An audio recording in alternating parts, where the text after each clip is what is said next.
우리가 오늘 본문 시편 3편은 아침의 기도예요. 그래서 아침에 드리는 기도의 의미를 한번 생각해 보면서 은혜를 나누려고 합니다. 우리는 종종 살아가면서 현재 내가 살아가는 그 현재에 대해서 일상적인 삶에 대해서 감사하지 못할 때가 참 많습니다. 늘 불만이에요. 내 일상은 좀 특별한 일상이 되고 싶은데 근데 평상시 주어지는 일상에 대해서 우리는 감사하지 못하고 살아가면서 때로는 하나님 앞에 원망 섞인 말들을 쏟아낼 때도 참 많이 있습니다.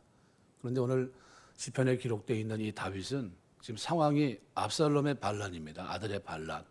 도망갑니다. 그리고 도망가는 중에 사람들이 뭐라고 그래요? 시므이 같은 사람은 사무엘하 16장 같은 데를 보시면요, 아주 안 좋은 말을 쏟아냅니다. 저주의 말을 쏟아내요. 그 말을 다 듣고 있습니다. 그리고 그 들으면서 갈 때 그 비참함, 내가 여기서 진짜 끝나는 건가 하는 그런 생각이 있을 겁니다. 그런데도 그런 중에도 다윗이 자고 그다음에 일어나는 데 있어서 아무 문제가 없어요.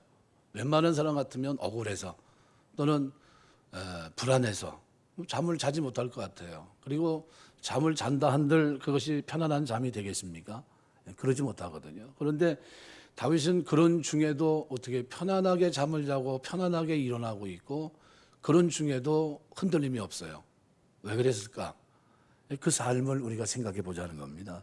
그래서 저는 이 평상시의 일상적인 삶이 대단히 중요한 것은 그때 내가 하나님을 어떻게 섬겼느냐는 위기 때, 그죠? 내가 경험하고 있는 이 크로노스가 카이로스가 될 수 있는 발판이 거기 있기 때문입니다. 히스기야의 어려움은 우리가 다 익히 들어서 압니다. 이제 암병이 걸려 죽게 됐어요. 하나님 앞에서 벽을 향해 기도하는데 얼마나 간절한 기도를 드렸겠습니까? 그때 그가 하나님 앞에 얘기한 것이 뭐냐 하면 내가 주 앞에서 행한 일들을 추억하옵소서.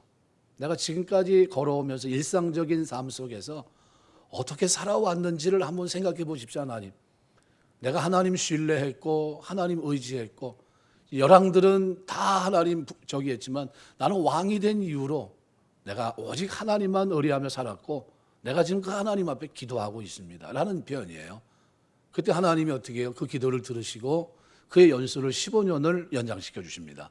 이 일상적인 삶 속에서의 단조로움이 있지만 그 삶 속에서 하나님에 대한 태도가 너무나 확실해요. 너무나 분명하고 이건 우리에게도 던져주는 바가 있다고 생각이 됩니다. 우리 일상적인 삶을 살아가면서 우리가 하나님은 나에게 어떤 분인가, 내가 의뢰할 분이라는 거예요. 그를 의지할 분이라는 겁니다. 그리고 그 하나님은 나의 기도를 들어주시는 분이에요. 이 믿음이 저와 여러분의 삶 속에 일상적인 삶 속에 있게 되시길 주의 이름으로 축원합니다. 시편 3편은 이스라엘이 다시 건국하는데 쓰였던 그런 말씀입니다. 이스라엘과 아랍 사이의 제국이 6일간 전쟁을 했는데 이스라엘이 승리를 이끌었던 말씀이 오늘 본문 시편 3편이에요. 1967년 6월 5일 시나이 반도를 놓고 전쟁을 벌였는데 그때 이스라엘이 다 해야 국민 다 해서 거기 모인 사람이 250만 명입니다. 많이 잡아서 300만이라고 표현합니다. 그런데 지금 그 주변은 몇 명입니까? 1억이에요. 1억. 그럼 장비, 그 말한 대로 전쟁할 만한 무기는 있었는가? 탱크 2대 있었어요. 탱크 2대 가지고 전쟁이 되겠습니까? 결국 장난치는 것도 아니고, 그죠? 일개 중대로 표현한다면 중대 병력도 제대로 되지도 않는 그런 겁니다. 1억과의 싸움이에요. 그런데 그 이스라엘 국방장관으로 선정된 모세 다얀이라는 사람이 전 세계를 향해서 짤막한 성명서를 발표합니다. 우리는 2534년 만에 되찾은 우리 조국 이스라엘을 지키기 위해 부득이 이 전쟁에 참여할 수밖에 없습니다. 그러나 만일 전쟁이 일어나면 우리는 최단 기간 내에 반드시 이 전쟁을 승리로 이끌 겁니다. 그 이유는 우리 전 장병은 이미 최신식 무기로 무장되어 있기 때문입니다. 이 성명서를 딱 발표하니까 세계가 발칵 뒤집혀졌습니다. 아니 이제 나라가 형성되니 많이 하는데 무슨 최신 무기야 뭐야? 도대체 뭘 갖고 있다는 거지? 그래서 미국 CIA에서 뒷조사를 해봤는데 아무리 봐도 없어요. 도대체 장비가 뭐지? 탱크 2대 있는데 무슨 전쟁이 되겠습니까? 근데 전쟁이 벌어졌어요. 모세 다얀 장군이 이스라엘 장병을 일선에 투입하고 난 뒤에 자신은 방송국 의자에 앉아서 뭐 하고 있었냐면 하나님의 말씀인 성경을 기회가 있을 때마다 또박또박 그것도 천천히 읽기 시작했습니다. 이스라엘은 6일 만에 전쟁에서 승리합니다. 전쟁이 끝난 그 다음에 모세 다연 장군이 승전을 기념하는 짤막한 성명서를 발표합니다. 그 발표가 이거예요. 우리가 이번 전쟁에서 이길 수 있었던 것은 최신 무기의 힘 때문이었습니다. 그것은 이스라엘군 전 장병 마음속에 불타고 있는 뜨거운 애국심이었습니다. 하나님이 주신 땅이기 때문에, 하나님이 허락하신 조국이기 때문에 자신의 목숨을 바쳐서라도 나라를 지켜야 한다는 불타는 애국심이 바로 그들이 갖춘 최신식 무기였다는 뜻입니다. 만군의 여호와 하나님을 의지하는 신앙심, 그리고 불타는 애국심, 이 두 가지가 6.1 전쟁을 승리로 이끈 요인이었던 겁니다. 시편 3편에서 다윗은 하나님의 긍휼과 은총으로 아침을 맞이합니다. 도망자인데 지금 얼마나 힘듭니까? 마음으로도 굉장히 괴롭고, 그런데 다윗은 감격에 겨워서 아침에 하나님을 찬송해요. 그래서 아침 찬송시예요. 후대 사람들은 이것을 아침 예배 때 드립니다. 뭘 기념하고 가실까요? 다윗의 하나님을 의뢰하는 마음이 바뀌지 않은 견고한 의지하는 그 모습을 기린 겁니다. 또 하나는 뭘까요? 그 고난 중에 하나님 앞에 기도하는 모습을 기렸던 거예요. 다윗의 위대함은 다른 데 있지 않아요. 아무리 어려운 중에 있어도 그는 하나님이 자기가 맺은 다윗 언약을 기억합니다. 내가 결코 너를 버리지 않겠다. 내 후대를 통해 이스라엘 나라를 견고하게 하겠다. 이 말을 믿었어요. 그러니까 그 절망적인 상황인데도 어떻게 해요? 낙심하지 않습니다. 어떤 상황이 됐든 간에 하나님 의뢰합니다. 그래서 이 도망가는 중에, 그리고 이 어려운 환난 중에 다윗의 삶을 우리가 본받는다면 오늘 우리도 마찬가지입니다. 어떤 상황에 처하든지 하나님에 대한 신뢰를 저버리지 않게 되시길 주의 이름으로 축원합니다. 사무엘하 16장 7절 8절 말씀 보시면은 아주 도망가는데 돌을 던지며 시므이가 저주하며 뭐 얘기를 합니다. 다윗은 하나님께 버림받았던 것 같아요. 아주 심각합니다. 하나님의 심판을 받아 망하는 것처럼 보였습니다. 다윗의 대적들은 물론이고 일반 백성들조차 하나님께 다윗이 버림받았다고 생각합니다. 다윗이 다시 왕권을 회복할 것이다 생각한 사람은 거의 없었습니다. 그런데 다윗은 그렇게 생각하지 않았어요. 자신이 버림받았다고 생각하지 않았고, 그는 절체절명의 위기에 처한 것은 사실이지만 여전히 하나님이 자신을 보호하고 그리고 하나님이 자신을 지키고 있다는 사실을 믿었습니다. 그래서 3절 말씀에 보면 하나님을 뭐라고 표현합니까? 나의 방패. 5절 같은 데 말씀을 보시면 이렇게 표현합니다. 여호와께서 나를 붙드심이로다. 6절 보시면 천만인이 나를 애워싸 진친다 하여도 나는 두려워하지 않는다. 두려움이 없어요. 이 근거가 어디 있습니까? 확신의 근거가 어디 있을까요? 사무엘하 7장 14절에서부터 16절까지 기록되어 있는 다윗 언약입니다. 다윗은 하나님의 약속을 믿었기 때문이에요. 많은 사람들이 저는 하나님께 도움을 받지 못한다, 저주하고 조롱하는 것이 당연해 보이는 상황인데도 하나님 바라보면서 낙담하거나 절망하지 않았습니다.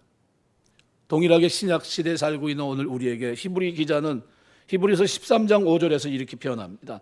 내가 과연 너희를 버리지 않고 과연 너희를 떠나지 아니하리라. 이 약속을 우리에게 전달하고 있습니다. 이 약속은 본래 신명기 31장에 모세가 여호수아에게 줬던 약속을 근거로 하고 있습니다. 신명기 31장 보시면 6절에 너희는 강하고 담대하라. 두려워하지 말고 그들 앞에서 떨지 말라. 이는 내 하나님 여호와가 그와 너와 함께 하시며 결코 너를 떠나지 아니하시며 버리지 아니하실 것임이니라 하고, 모세가 여호수아를 불러온 이스라엘 목전에서 그에게 이르되 너는 강하고 담대하라. 너는 이 백성을 거느리고 여호와께서 그들의 조상에게 주리라고 맹세하신 땅에 들어가서 그들에게 그 땅을 차지하게 하라. 그리하면 너희가 그가 내 앞에서 가시 너와 함께 하사 너를 떠나지 아니하시며 버리지 아니하시며 너는 두려워 말라. 놀라지 말라. 히브리서 기자가 신약 성도들에게 적용시킨 말씀입니다. 그래서 6절 말씀 그대로 하나님 어떻게 해요? 과연 너희를 버리지 않고 너희를 떠나지 아니하리라. 이 말씀을 우리는 신뢰해야 됩니다. 하나님은 약속대로 당신의 백성을 버린 적이 없습니다. 구약 이스라엘 백성이 범죄하면 징계하셨고 그리고 다시 회복시켜 주십니다.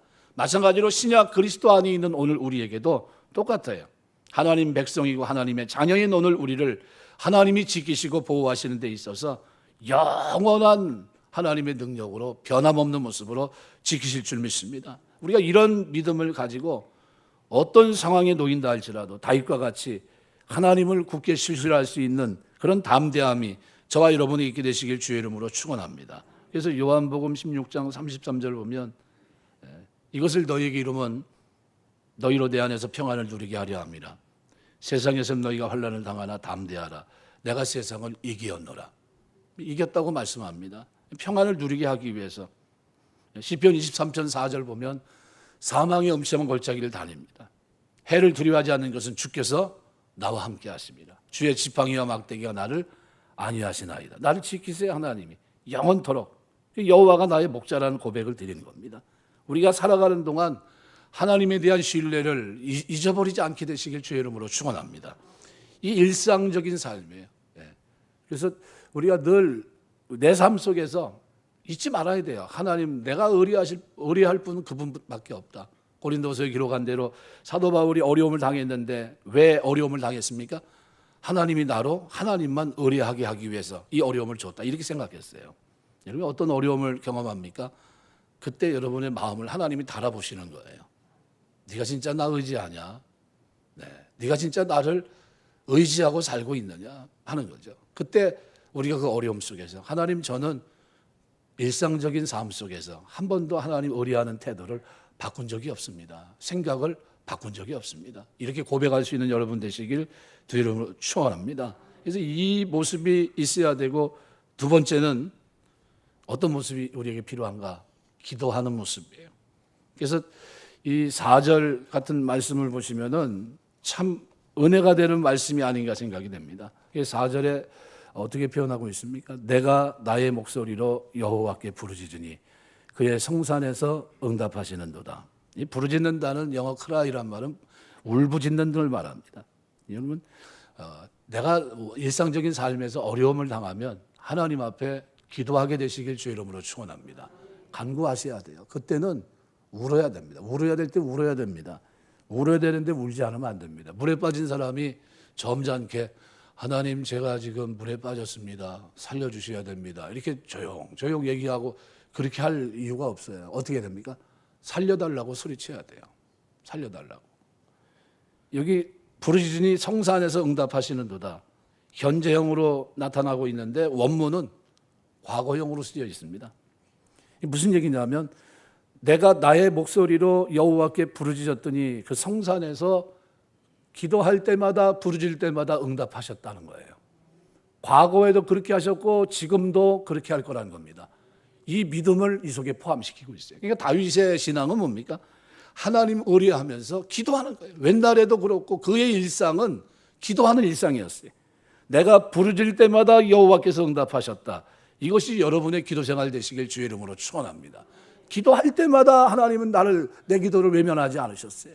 내 일상을 하나님은 제껴놓고 넌 내가 안 들어줄 거야. 이게 아니라는 게 그때마다 들으셨다는 겁니다. 다윗은 하나님께서 과거 자신의 어려운 이 모든 상황을 그때마다 기도할 때마다 응답하신 것, 이걸 회고하고 있는 거예요. 과거의 응답을 회고한 것은 과거의 응답에 비춰볼 때 이번에도 자신의 기도에 응답해 주실 것이라는 확신을 그 속에 담아놓고 있는 겁니다. 그러니까 다윗이 일상적인 생활 속에서 습관처럼 몸에 배 있는 것이 있어요. 이게 뭡니까? 기도 생활이에요. 금요 철야 기도 때 기도하러 나오게 되시길 주의 이름으로 축원합니다. 아멘 소리 하시는 분들은 좀 나올 것 같긴 한데 나는 나이도 있고 하니까 좀 빼주십시오. 이렇게 하시는 분도 없잖아 있을 것 같아요. 기도하셔야 됩니다. 기도의 줄을 놓지 마셔야 돼요. 언제든지 우리가 가장 잘할 수 있는 것이 뭐냐 그러면 기도가 돼야 돼요. 기도. 이 기도는 우리 생명줄입니다. 그래서 오늘 사실 다윗이 뭐 때문에 이런 고민했습니까? 순간 이 일이 일어났을 때 내 인생에 칼이 떠나지 않는다고 한 그대로 자기 죄 때문에 이 일이 시작됐던 걸 압니다. 내가 우리야 아내 밧세바를 범하고 또 또 우리아를 전쟁터에 보내서 살인 교사하고 또 하나님의 계명을 10계명 가운데 전체를 거의 다 어떻게 해요? 거의 많이 그죠? 하나님을 경외하면서 살아야 될 그가 사람을 생명을 경시하고 예? 아주 안 좋은 그런 것들을 많이 자기가 10계명에 어겨 있는 자신의 모습. 근데 그가 회개하는 심정으로 그때 시편에 참회시가 7편 나와 있어요.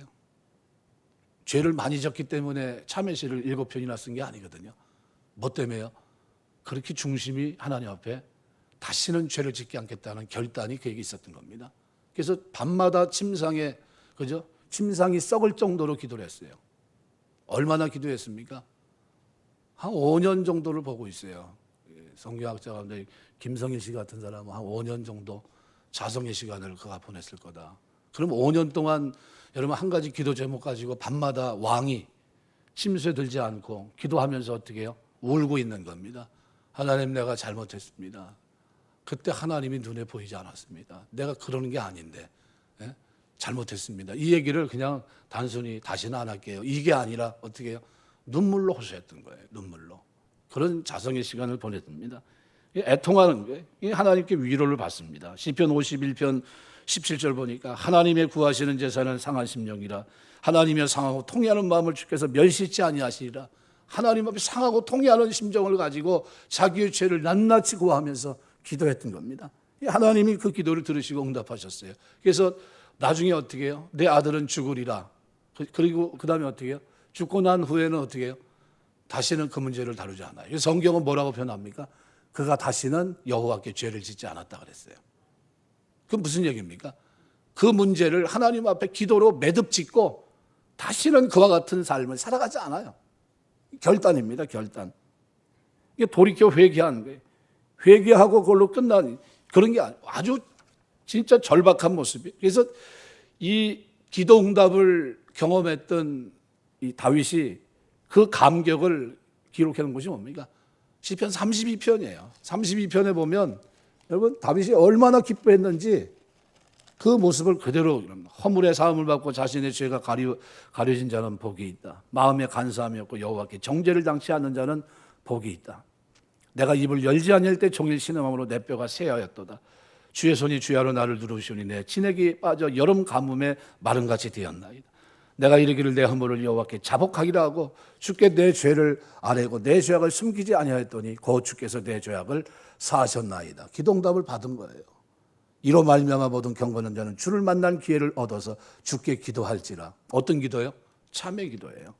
진실로 홍수가 범람할지라도 그에게 미치지 못하리라. 주는 나의 은신치오니 환난에서 나를 보호하시고 구원의 노래로 나를 두루시리이다. 그래서 자신이 죄 용서받은 거기에 대한 감격이 절절합니다. 그런데 여기 오늘 4절을 보시면 이렇게 표현하고 있어요.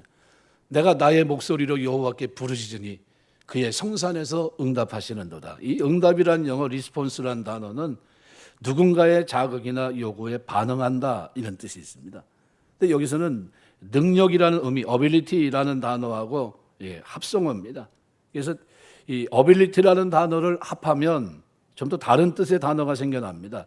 responsibility라는 단어가 되는데 그 뜻은 문자 그대로 응답하는 능력이라는 뜻입니다. 실제로는 그렇게 쓰이지 않고 어떤 단어로 우리가 이해하냐면 책임이라는 단어입니다. 책임, responsibility, 책임. 그러니까 누군가의 부름에 응답하고 반응을 잘하는 사람은 곧 책임 있는 사람이라는 뜻입니다. 이 단어가 하나님의 응답을 얘기하는 응답. 하나님은 어떤 분입니까? 책임 있게 반응하시는 분이에요. 우리가 기도할 때 하나님은 응답하시는 분이라는 거예요. 그래서 하나님의 응답은 철저한 책임을 동반해요. 기도하면 나는 기도하고 하나님은 듣고 끝나는 게 아니에요. 하나님은 듣고 책임지시는 거예요. 책임. 그래서 이 책임 있는 태도를 성경은 세 가지 특징을 가지고 있습니다. 그래서 시편 91편 15절 보면 우리가 찾을 때 외면하지 않고 응답하세요. 저가 내게 간구하리니 내가 응답하리라. 저희 환난 때 내가 저와 함께하고 저를 건지고 영원없게 하리라. 우리가 찾을 때 하나님 어떻게 해요? 외면하지 않고 응답하시겠다는 거예요. 이사야 58장 9절 보면 내가 부를 때에는 나 여호와가 응답하겠고 그랬어요. 내가 부르짖을 때에는 말하기를 내가 여기 있다 하리라. 이게 응답하겠다는 응답. 우리가 찾을 때 하나님 외면하지 않아요. 또 언제요? 하나님 우리가 간구하기만을 기다리세요. 그래서 이사야 65장 24절 보니까 그들이 부르기 전에 내가 응답하겠고 그들이 말을 마치기 전에 내가 들을 것이다 얘기합니다. 하나님은 우리가 일상생활 속에서 어떻게 해요? 기도하기를 원하세요. 기도하기 전에 어떻게 이미 하나님 어떻게 해요? 다니엘의 기도를 언제 응답하셨어요? 세일의 기도할 때 21일 마지막 끝나는 날 천사를 보내서 야, 네 기도 하나님이 들었다 응답했습니까? 아니요. 언제요? 첫날 하나님이 보냈어요. 첫날. 하나님 우리의 뭘 듣고 일상생활 속에서 우리의 삶에서 날마다 우리가 뭐 하기를 원하세요? 기도하기를 원하세요. 여러분 기도하는 여러분 되시기 주의 이름으로 축원합니다. 그래서 또 하나님은 말로만 응답하시나요? 그렇지 않습니다. 행동으로 응답하십니다. 시편 60편 5절 보면 주를 사랑하는 자를 건지시기 위하여 우리에게 응답하사 오른손으로 구원하소서. 사랑하는 자를 건지기 위해서 우리에게 뭐 하시는 분이에요? 응답하시는 분. 그래서 이 책임이라고 하는 단어, 이걸 우리가 잊지 마셔야 돼요. 누군가 부름에 응답하고 반응을 잘하는 사람이 책임 있는 사람인데 이 단어가 뭐예요? 응답이란 단어입니다. 응답. 하나님 우리의 기도에 간구에 응답하세요. 언제 기도할 때요? 평상시, 일상적인 삶. 제가 왜 자꾸 이 평상적인 얘기를 하냐 하면 제 결론부에 가서 여러분이 들어보면 압니다. 왜 내가 일상적인 생활이 그렇게 중요한가. 세 번째로 이렇게 기도했더니 그럼 결과가 뭡니까? 5절 6절 보니까 평안을 하나님 허락하십니다. 그래서 5절에 보면 누워 자고 깨었으니 여호와께서 나를 붙드심이로다. 천만이 나를 에워싸 진친다 할지라도 난 두려워하지 아니하리로다. 뭐 하다가 이런 평안이 그에게 임합니까? 기도하더니. 기도하니까 하나님께서 평안 주세요. 그래서 다윗이 도망치고 지금 쫓기는 상황입니다. 잠이 오겠습니까? 그런데 뭐라고 표현합니까? 내가 누워 자고 일어난다 그래서 깨어나니. 그러니까 그렇게 할 수 있는 이유가 뭡니까? 여호와께서 나를 붙드심이로다. 그러니까 극심한 고난, 환난, 어려움에 처하게 되면 사람들은 마음의 갈등 때문에 잠을 못 이룹니다. 그런데 오늘 다윗은 하나님의 이름을 불렀더니 주께서 마음에 평강을 주셨는데 그 평강 때문에 그 어려움이 생각나지 않더라는 거예요. 빌립보서 4장 6절 7절 말씀대로 아무것도 염려하지 말고 오직 모든 일에 기도와 간구로 너희 구할 것을 감사하며 하나님께 아뢰라.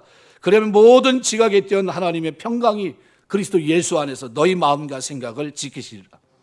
마음과 생각은 그죠? 뭐 할 때요? 기도할 때, 간구할 때 주시는 은혜입니다. 하나님의 평강이 그리스도 안에서 너희 마음과 생각을 지키겠다고 말씀합니다. 이 평강을 누가 누렸던 겁니까? 다윗이 누렸어요. 또 7절, 8절 보시면 또 뭘 자기를 괴롭혔던 사람들이 뭐라고 하면 말로 막 쏟아내요. 뭐라고 얘기했습니까? 그는 하나님께 구원을 받지 못한다 하나이다. 2절 얼마나 듣기 싫은 말입니까? 저는 끝났어. 이제 끝이야. 야 이제 이 상황 보니까 이제 다 끝났어. 제 왕도 끝났고 저 생애도 끝났고 아들이 이제 다 할 거야. 7절은 근데 뭐라고 표현합니까? 여호와 일어나소서 나의 하나님이여 나를 구원하소서 주께서 나의 모든 원수에 뺨을 치시고 악인의 일을 꺾으셨나이다. 그런데 놀랍게도 시를 쓰면서 미래에 될 일 아닙니까? 지금 도망가고 있고 완료형으로 쓰고 있어요. 내용상으로는 미래에 이루어질 승리인데 본문은 이미 이루어진 완료로 쓰고 있습니다. 왜 그렇습니까? 히브리어에서는 너무나 확고한 확신이 들면 과거 완료형으로 씁니다. 예를 들면 요한복음 보면 너희가 세상에서는 시험을 당하나 담대하라. 내가 세상을 이기었노라. 문맥으로 보면 미래에 이길 겁니다. 그죠? 그런데 과거형으로 씁니다. 왜요? 강한 확신 때문에. 그래서 미첼이라고 하는 신학자는 뭐라고 표현했냐면 다윗이 용사로서 주님의 능력을 완전히 확신했기 때문에 이 본문을 완료형으로 썼다 이렇게 썼습니다. 뺨을 치고 이를 꺾는다는 표현은 원수들이 말로 공격했기 때문에 말하는 기관을 부숴서 복수하는 모습을 그대로 담아냅니다. 원수들이 조롱하고 비웃습니다. 많은 사람이 있어 나를 가리켜 말하기를 저는 하나님께 도움을 받지 못한다나이다. 말이 독화살처럼 자기를 가슴을 찔러버렸어요. 다윗은 주눅든 죄인이었습니다. 하나님의 이름을 부른 후 그러나 완벽한 승리를 확신해요. 미래에 이루어질 것이지만 분명하기 때문에 그죠? 완료형으로 씁니다. 여러분 우리가 기도하면서 하나님의 도움을 확신하게 되시길 주의 이름으로 축원합니다. 놀랍게요. 기도는 언제까지 해야 됩니까? 이렇게 질문하더라고요. 그래서 언제까지 해야 돼요? 마음의 평안이 올 때까지 기도하는 겁니다. 성령이 내 안에 충만하게 찬송이 터져 나올 때까지 그때 기도하는 게 맞아요.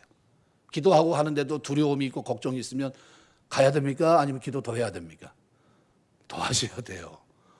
끝나면 안 됩니다. 누가 성령께서 하시는, 성령께서 나를 주하는 성령을 쫓아내야 돼요. 기도도 내 멋대로 하는 게 아닙니다. 하나님이 끌어가셔야 돼요. 하나님이 끌어가시면 기도가요. 체험하신 분들은 알겠지만 1시간, 2시간 금방 지나갑니다. 그래요, 안 그래요? 저만 그럽니까? 아니면 여러분 경험하시길 주의 이름으로 축원합니다. 예, 1시간, 2시간이요. 기도 잠깐 한 것 같은데 지나갔어요. 그 얘기만 한 것 같은데 2시간이 훅 지나갑니다. 왜 그래요? 하나님이 원하는 기도예요. 그런 겁니다. 그래서 기도 생활은 굉장히 중요해요. 언제 하는 게 중요하다고요? 날마다의 일상이에요. 그래서 오늘 지금 다윗이 제가 그 얘기를 하려고 합니다. 우리가 일상 속에서 감사해야 되고 일상 속에서 기뻐해야 되고 일상 속에서 찬송해야 됩니다. 왜냐하면 그것이 영성 있는 사람들의 모습이기 때문에 그렇습니다. 특별한 삶을 요구하기보다 일상에서 승리하는 사람이 모든 삶에서 승리합니다. 여기 구상이라고 하는 시인이 쓴 꽃자리라고 하는 시가 한 편 있습니다. 한번 띄워주시죠. 반갑고 고맙고 기쁘다. 앉은 자리가 꽃자리니라. 내가 가시방석처럼 여기는 너의 앉은 그 자리가 바로 꽃자리니라. 어떻게 보면 가시방석같이 여기는 그 자리가 꽃자리라고 얘기했을 때 아유 힘든 자리인데 이렇게 생각이 들 수 있습니다. 그런데 그렇지 않습니다. 우리가 유럽 여행이나 이런 데 가보면 사람들이 뭐라고 해요? 한 일주일 다니고 나면 동화 같은 거기에 매료돼서 이야 여기서 살고 싶다 그런 사람 몇 명 없어요. 뭐라고 하냐면 아유 빨리 가야지. 이게 이제 내 일생이 아니에요. 내 일상이 아니에요. 이거 지루한 겁니다 벌써. 내 일상생활에 돌아가고 싶어요. 파리의 낭만은 며칠 정도 보면 지칠까요? 사람들이 3일만 보면 지친다고 합니다. 3일이면 족하다는 말이 터져 나왔어요. 파리 낭만은 3일이면 족하다. 3일 지나면 어느 곳이나 똑같은 일상이에요. 내가 서 있는 이곳이 주님이 주신 꽃자리입니다. 환난이 됐든 고난이 됐든 역경이 됐든 주님이 주신 자리예요. 그래서 성숙한 성도는 일상에서 하나님의 은혜를 발견하고 감사해요. 아, 이거 하나님 은혜다 감사해요. 일상입니다. 그래서 어떤 사람이 그 성공한 비결을 알고 싶다면 그 일상을 보면 됩니다. 어떻게 사는지. 그 속에 감사가 있고 찬송이 있는지. 이거 보시면 돼요. 여러분 우리가 일상 속에서 당연해 보이는 일상, 하나님의 큰 은혜와 기적과 신비가 덮여있는 일상이 있습니다. 그게 뭘까요? 햇빛, 산소, 공기, 그죠? 물 이런 것들. 뭐 사계절, 봄, 여름, 가을, 겨울 절기가 기가 막히게 돌아가요. 하늘의 달, 밤하늘의 별빛, 새소리, 바람소리, 꽃들의 모양과 향기, 평생 수백만 리터의 피를 펌프질하는 심장의 역할. 이런 것들은 가장 하나님의 큰 신비입니다. 이 작은 것들을 보고 감사할 줄 아는 사람이 영적인 사람이고 신비로운 사람이에요. 그래서 다윗은 어떤 사람일까요? 광야에 있으면서 하나님 앞에서 일상에 늘 어떻게 해요? 최선을 다했던 사람이에요. 일상생활 속에서 늘 감사와 찬송이 넘쳤어요. 다윗이 광야에 있으면서 수금 타는데 능한 사람이었고요. 그죠? 돌아보는 중에 그 측근이 누구 사울왕에게 보고를 합니다. 뭐라고 보고합니까? 제가 보니까 수금에 능한 사람을 봤는데 어디에 있어요? 광야에서 있더라. 그 사람 데리고 오면 뭐가 떠나갈 사울의 악신이 떠나갈 정도로 수금을 잘 탄 사람이에요. 시편 8편 1절 보면 이렇게 말합니다. 여호와 우리 주여 주의 이름이 온 땅에 어찌 그리 아름다운지요. 주의 영광이 하늘을 덮었나이다. 똑같은 하늘인데 다윗이 보는 하늘은 어때요? 아름다운 하늘입니다. 하나님의 은혜가 충만한 하늘. 똑같은 환경인 것 같은데 그 속에서 다윗은 뭐예요? 하나님의 은혜를 가지고 찬양하고 있어요. 오늘 시편 3편 5절 말씀에도 이렇게 말해요. 내가 누워 자고 깨었으니 여호와께서 나를 붙드심이로다. 눕고 자고 깨는 것 너무나 평범한 우리 일상입니다. 이런 일에 누가 감동할 수 있겠어요? 그런데 시인 다윗은 주님이 나를 붙드셨기 때문에 내가 누울 수 있었고, 주님이 나를 붙드셨기 때문에 내가 잠을 잘 수 있었고, 주님이 나를 붙드셨기 때문에 내가 아침에 깰 수 있었다는 게, 자기의 일생 살아가는 일상이 늘 뭐예요? 하나님과 관계돼서 하나님. 눕고 자고 깨는 것, 그 속에 뭐가 있어요? 감사가 있고 찬송이 있어요. 내 일상 속에 개입하신 하나님의 은혜가 그 속에 묻어 있어요. 무한한 신성을 느껴요. 자기 일상 속에 하나님의 개입하시는 무한한 이것을 느껴요. 모든 것을 통해 그는 감사를 느끼는 자였어요. 우리는 특별한 것에 대해서 감사를 합니다.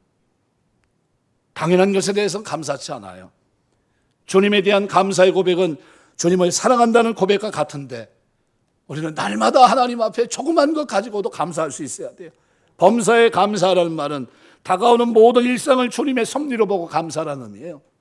일상 하나하나 좋은 것은 감사하고 내가 원하지 않는 것은 감사가 식어들고, 이게 아니에요. 모든 일상입니다. 모든 일상. 성숙한 사람은 어떤 사람이 성숙한 사람일까요? 특별한 것을 구하기보다는 보통적인 삶, 기적보다는 일상 그 삶에서 하나님의 은혜를 발견하는 사람이에요. 이스라엘 백성이 광야 생활할 때는 특별한 기적으로 가득 찼어요. 그죠? 만나 메추라기도 기가 막혔죠. 반석을 하나님이 쪼개서 시내가 흐르게 하시고 그 물을 마시는 것도 기가 막혔을 것이고, 홍해를 걸는 때는 어땠을까요? 쫓아오는 그 애굽의 군대가 수장되는 그 모습을 봤을 때는 어땠고요? 바다의 물이 어떻게 해요? 겹겹이 세워지는 그 모습을 보면서는 어떤 생각을 가졌을까요? 어마어마한 그 위용을 경험했을 겁니다. 그런데 이 땅이 지나가고 이들이 이제 어디로 들어가요? 가나안 땅으로 인도하십니다. 가나안 땅 들어가니까 만나도 그쳤어요. 이제 씨를 뿌리고 거두는 일상이 그들에게 시작됐습니다. 그런데 여기에 또 다른 역전이 일어나요. 주님 인도하신 일상을 최상으로 가꾸면 그 일상은 반드시 특별한 기적을 동반한다는 사실. 특별할 것이 없는 일상의 시간, 이 크로노스, 누구나 가지고 있는 24시간이. 근데 그 속에서 하나님 의지하고 하나님 앞에 기도했더니 하나님께서 그 24시간, 특별한 것이 나올 것이 없는 그 24시간 속에서 하나님은 내 인생에 하나님이 도와주시는 결정적인 시간, 그죠? 카이로스로 만들어버려요. 성경학자 가운데 유진 피터슨이라고 하는 목사님 이제 소천하셨습니다. 2009년도 IVF에서 쓴 책이 있어요. 다윗 현실에 뿌리박은 영성이라는 책이 있습니다. 그가 그 속에서 얘기한 거는 한 가지예요. 다윗의 삶에 특별한 기적이 없었다는 사실에 나는 놀랐다. 다윗이라는 사람의 삶에 특별한 기적이 없었다는 거예요.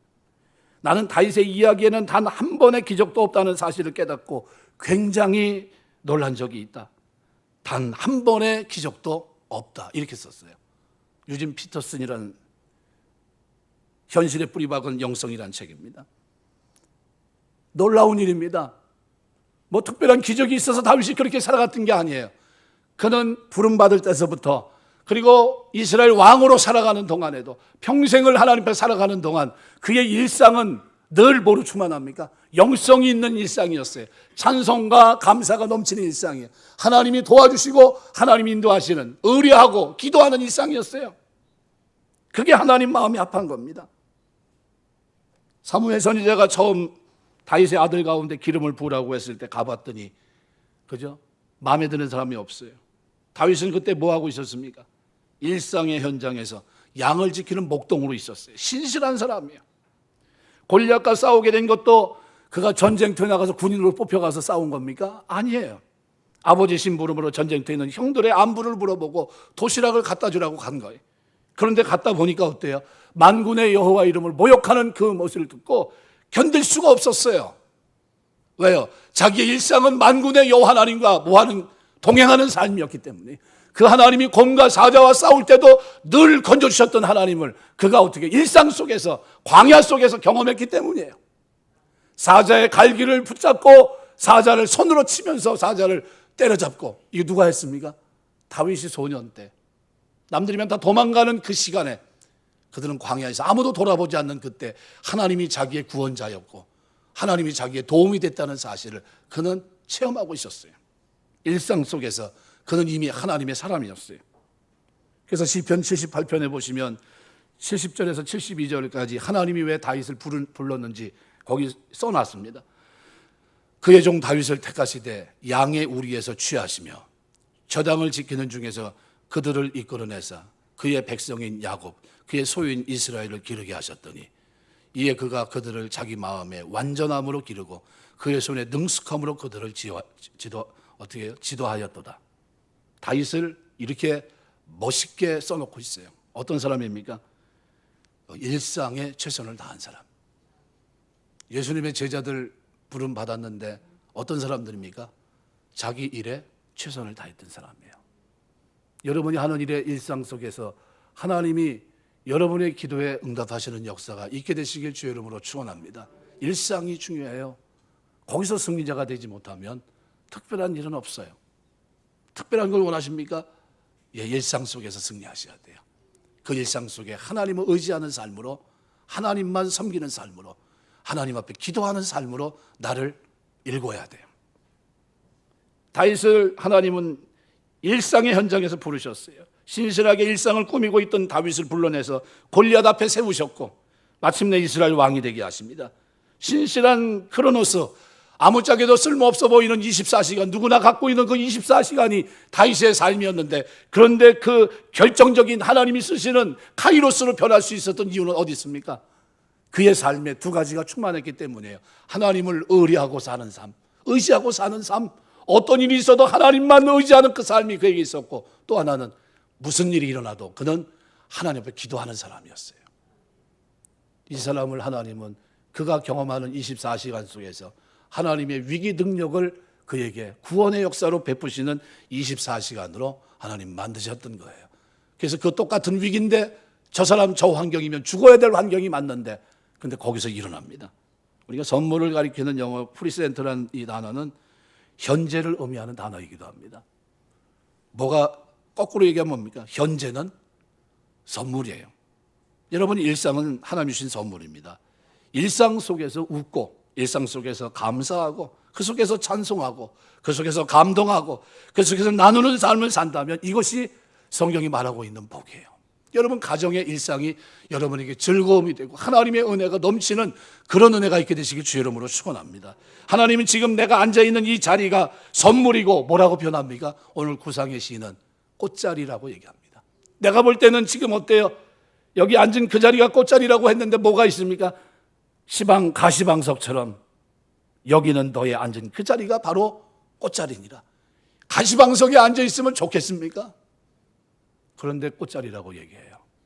현재가 그렇다는 겁니다. 현재가. 우리가 살아가는 지금, 이거는 뭡니까? 하나님의 선물이요, 꽃자리예요. 이 자리에서 우리가 똑같은 24시간인데 거기서 어떻게 해요? 어떤 사람은 24시간이 하나님 도움 없는 내 힘으로 사는 크로노스가 될 수 있어요. 그러나 어떤 사람은 그 24시간이 하나님이 도우고 구원의 역사로 응답하시고 하나님이 도와주시는 역사를 체험하는 카이로스 24시간이 될 수 있습니다. 다윗이 바로 그것을 보여준 거예요. 그래서 아침 기도문입니다. 아침에 그들이 일어나 하나님 앞에 예배할 때 뭘 생각했습니까? 하나님, 저는 하나님만 의지하며 삽니다. 오늘도 제 일상이 하나님의 능력으로 살기를 원합니다. 기도했던 거예요. 그 기도문을 예배 때마다 썼던 겁니다. 말씀 맺겠습니다. 주님의 이름을 부를 때 다윗은 승리했습니다. 하나님을 신뢰할 때 하나님은 그 신뢰를 저버리지 않았어요. 존 버녀는 감옥에 갇혀 있었습니다. 자식도 있었어요. 돌아갈 환경도 되지 못합니다. 그의 인생은 처절할 정도로 처절했습니다. 그런데 그 인생 속에 두 가지가 있어요.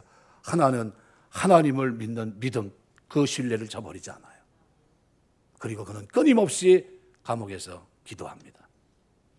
하나님은 그 신뢰하는 그 기도하는 번연을 통해서 전무후무한 철로역정이라는 역작을 이 땅에 태어나게 했습니다.